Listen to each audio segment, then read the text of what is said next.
making up and getting ready to can some homemade chili. I use items that I've already canned, like plain tomato sauce, diced tomatoes, kidney beans, black beans. I've cut up and frozen bell peppers and onions, and I've made up some chili seasoning and garlic. So I'm just cooking my usual recipe for homemade chili, and then I'm going to can it. I have my Ball Complete Home Preserving book. I go to their chili recipe. Mine is very similar, just a little bit of difference, but this is hot. So when I get ready to can, my jars will be warm and hot, sanitized. My lids will be hot. My rings will be hot. And my pressure canner water will be getting hot. This is not something that you really want to cold pack. Now, you can let it cool down to room temperature and all that. That's just not something I do with stews, soups, and chilies. I go by the hot pack methods for that. My chili is cooked. It has simmered for a while and is still simmering. My jars are in the hot water of the canner as it is getting hot. I've got my rings and lids in hot water, and I've got my other supplies here. I just need to grab my vinegar and paper towel.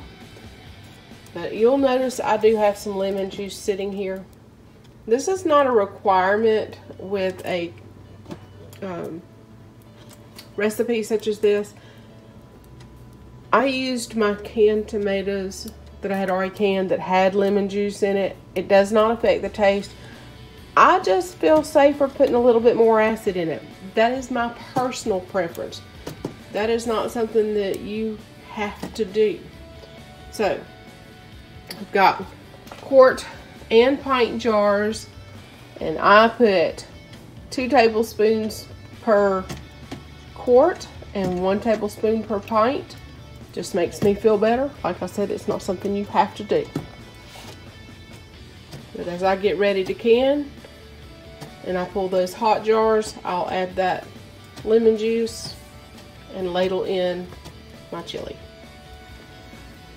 I like to multi-purpose. I use the same, my canner and the hot water in it to keep my jars getting hot. And I just, if there's any water, because sometimes they'll tip over or whatever, I just dump it out. That one didn't have any. Now, like this one did, it tumped over earlier.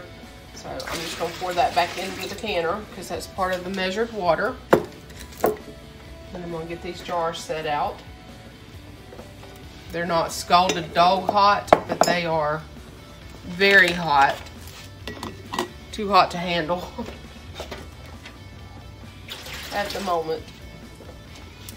And I've got my lids and rings, and they're about bubbling, so I need to turn those off.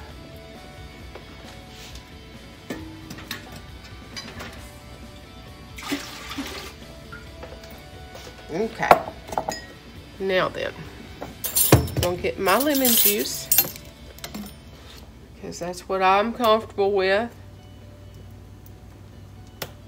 and it does not affect the flavor. Just gives it that extra acid. I'm gonna get all my jars ready. So approximately 2 tablespoons per quart. Doesn't have to be exact, I'm just adding some extra. Just like I said, my tomatoes and tomato sauce already had acid in it. And I'm not sure I'm gonna fill all these jars with this chili because we are having it for supper tonight. Or they are. It's got beans in it, so I'm not gonna be eating it. Just because of the carb factor. Anyway, and remove this lid.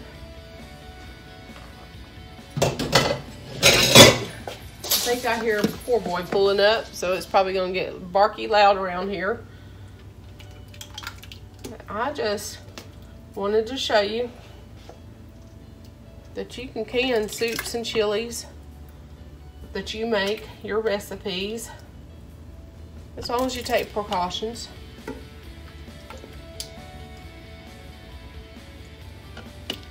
And have it for a winter's day or whenever you need it out of convenience. I like to can as much stuff in the late summer as I can for the fall, even though canning during the fall is fun too, and I do that. I like to can all the time. But you're just gonna wipe that rim super good, because you know, you can see there's a tiny bit of remnant on there. I do try to debubble some. It is a chili, so I mean, you're kind of defeating your purpose there. Take your magnet and retrieve a lid and a ring. And I got my lids sunk to the bottom, so this might be a little tedious. And they are hot, and I like my jars going one way, y'all know that. So put their lid on there. Grab me a ring and get that on there real quick. Finger tight. Don't crank on it, just finger tight. And your jar is ready to go back into the canner.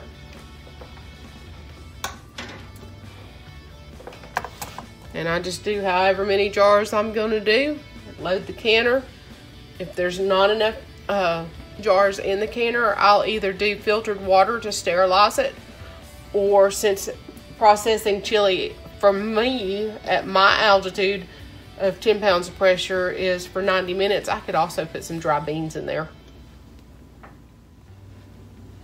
I fill my jars when I'm doing chili or something that has extra fat in it a little bit more than an inch. You see, I'm not quite touching. I'm probably 1.25 inches, close to 1.5 inches head space. You're gonna need it. With the fats, it just it makes it condense. So I try to use a little bit more liquid too, and also give extra head space. Okay, so the canner is loaded. I have 3 quarts of the chili and 1 pint. And so I put in some dry beans, 2 pints and a quart. And this will rock and roll for 90 minutes once the pressure comes up and the steam has been released and the jiggler starts going. I'm gonna put a link up for my dry bean canning video so you can see exactly how I did that. And we're gonna let this go, and we'll have a little bit of extra food on the shelf.